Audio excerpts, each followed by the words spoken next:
한 주간 대한민국을 뜨겁게 달군 키워드는 뭐가 있을까요? 이슈 클릭에서 빠르게 알아보겠습니다.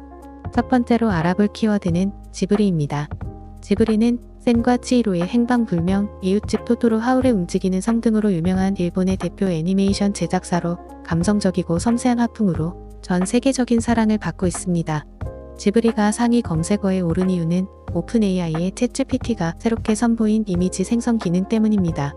사용자가 원하는 사진을 업로드하면 이를 스튜디오 지브리풍의 애니메이션 스타일로 변환해주는 기능인데요. 그 결과물이 워낙 감성적이고 완성도도 높다 보니 사용자들 사이에서 폭발적인 반응을 얻고 있습니다. 이 열기는 일상 속에서도 그대로 나타나고 있습니다. 많은 사람들이 생성된 지브리 스타일 이미지를 카카오톡, 인스타그램 등 SNS의 프로필 사진으로 설정하며 새로운 트렌드로 자리 잡고 있습니다. 지브리 특유의 몽환적이고 따뜻한 화풍이 사람들의 감성을 저격한 것이죠. 이와 함께 챗GPT의 국내 1일 활성 이용자 수는 무려 125만 명을 돌파했습니다. 이는 챗GPT 출시 이후 최고 수치로 이미지 생성 기능이 사용자 경험에 얼마나 큰 변화를 주었는지 보여줍니다. 하지만 동시에 저작권 침해 논란도 불거지고 있습니다. 지브리의 화풍을 AI가 그대로 모방해 이미지를 생성하는 것이 저작권 침해 소지가 있다는 지적이 나오고 있는 건데요. 현재까지 스튜디오 지브리는 이에 대한 공식 입장을 내지 않았지만 지브리의 창립자 미야자키 하야오 감독은 AI 기술에 대해 인간의 존엄을 모욕하는 것이라며 강하게 비판한 바 있어 이 논란은 쉽게 가라앉지 않을 것으로 보입니다. 사용자가 몰리며 오픈 AI 서버의 과부하가 발생했고 이에 샘 올트먼 CEO는 직접 이미지 생성을 자제해달라는 요청까지 했습니다. 이처럼 챗GPT의 지브리 스타일 이미지 생성 기능은 지금 대한민국에서 가장 뜨거운 트렌드로 자리 잡았지만 그 이면에는 저작권, 기술 윤리, AI의 역할 같은 복합적인 논의도 함께 수면 위로 떠오르고 있습니다. 다음 키워드는 윤석열 대통령 탄핵입니다. 윤석열 전 대통령은 2024년 12월 3일 비상계엄을 선포하였으나 이는 헌법상 요건을 충족하지 못한 불법적인 조치로 평가되었습니다.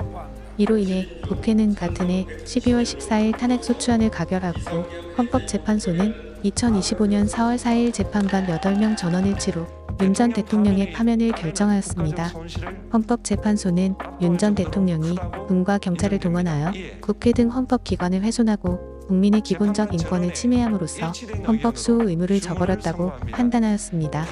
파면 이후 윤 전 대통령은 지지자들에게 여러분의 기대에 부응하지 못해 너무나 안타깝고 죄송하다는 입장을 밝혔으나 헌재 결정에 대한 승복이다 12.3 내란 사태에 대한 반성은 없었습니다. 이러한 사태로 인해 대한민국은 조기 대선을 치르게 되었으며 윤 전 대통령의 행보와 정치권의 대응이 국민적 관심사로 부각되고 있습니다.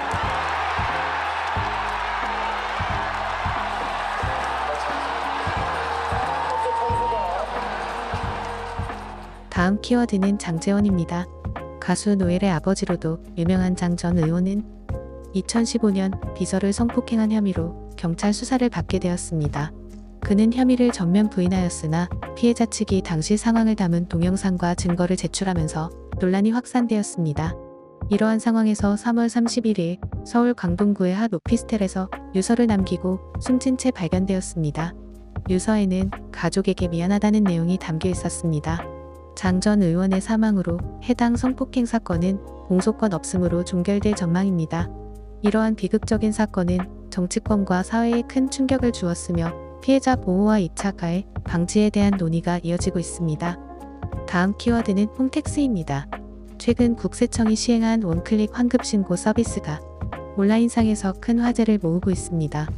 해당 서비스는 복잡한 절차 없이 클릭 한 번으로 과거에 과다 납부된 세금을 환급받을 수 있도록 설계된 제도입니다. 국세청은 이 서비스를 통해 프리랜서, 아르바이트생, 인적용역 종사자 등 이른바 3.3% 원천 징수 대상자들에게 환급 가능성을 개별 안내했으며 카카오톡을 통한 대규모 알림 발송 이후 홈택스 접속자가 급증하면서 한때 서버가 마비되는 현상까지 발생했습니다. 3.3% 원천 징수란 사업소득이나 기타 소득에 대해 소득 발생 시점에서 세금 3%와 주민세 0.3%를 미리 떼어가는 제도입니다. 하지만 실제 납세자가 부담해야 할 세금이 이보다 적을 경우 차액은 환급 대상이 되며 이러한 구조를 바탕으로 국세청이 자동으로 환급 금액을 계산하고 홈택스에서 신고까지 한 번에 처리할 수 있게 만든 것이 이번 원클릭 환급 신고 서비스입니다. 이 서비스는 수수료 없이 전면 무료로 제공되며 환급 신청 시 별도의 서류 제출이나 세무 대리인의 도움이 필요 없습니다. 단, 기타 소득이나 사업 소득이 많은 경우 일반 신고가 필요할 수 있으므로 해당 여부를 반드시 확인해야 합니다. 전문가들은 환급 대상임에도 그동안 신청하지 못했던 많은 국민들이 이번 제도를 통해 간편하게 세금을 돌려받을 수 있을 것이라며 제도 활용을 적극 권장하고 있습니다. 한편 국세청은 홈택스 외에도 모바일 앱인 손택스를 통해서도 같은 서비스를 제공하고 있으며 스미싱 문자나 유사 사이트에 대한 주의도 당부했습니다. 다음 키워드는 첼시 대 토트넘입니다. 2025년 4월 3일 런던 스탠포드 브리지에서 열린 프리미어 리그 경기에서 첼시가 토트넘 호스퍼를 1대 0으로 꺾으며 귀중한 승점 3점을 챙겼습니다. 이번 승리로 첼시는 리그 4위로 올라서며 다음 시즌 챔피언스 리그 진출 가능성을 한층 높였습니다. 경기 결승골은 후반 50분에 나왔습니다. 첼시의 콜 팔머가 오른쪽 측면에서 올린 정교한 크로스를 미드필더 엔조 페르난데스가 헤딩으로 마무리하며 경기의 유일한 득점을 기록했습니다. 엔조의 이 골은 그의 이번 시즌 리그 4호 골이자 최근 부진을 털어내는 중요한 순간이었습니다. 경기 초반부터 양팀은 팽팽한 공방을 펼쳤습니다. 첼시의 모이세스 카이세도와 토트넘의 파페, 마타르사르가 각각 골망을 흔들었지만 밥 한독 결과 오프사이드와 반칙으로 모두 골이 취소됐습니다. 밥 판정은 경기 흐름을 좌우할 정도로 주요 변수가 되었으며 팬들 사이에서도 판정에 대한 다양한 반응이 나왔습니다. 경기 내내 긴장감은 높았습니다. 토트넘의 크리스티안 로메로와 첼시의 트레보 찰로바 간의 신경전은 한때 양팀 벤치까지 일어서는 장면을 만들며 분위기를 더욱 뜨겁게 달궜습니다. 이날 토트넘의 주장 손흥민 선수는 풀타임을 소화하며 몇 차례 날카로운 침투와 슈팅을 보여줬지만 첼시 골키퍼 로베르토 산체스의 선방에 막혀 아쉽게 득점에는 실패했습니다. 특히 후반 중반 박스 안에서 결정적인 기회를 잡았지만 산체스의 발끝에 걸리며 골로 연결되지 못했습니다. 일부 현지 매체는 손흥민의 움직임은 활발했지만 마무리에서의 날카로움은 다소 아쉬웠다는 평가를 내놨습니다. 이날 패배로 토트넘은 리그 14위에 머무르게 되었고 유럽 대회 진출 가능성도 점점 희박해지고 있는 상황입니다.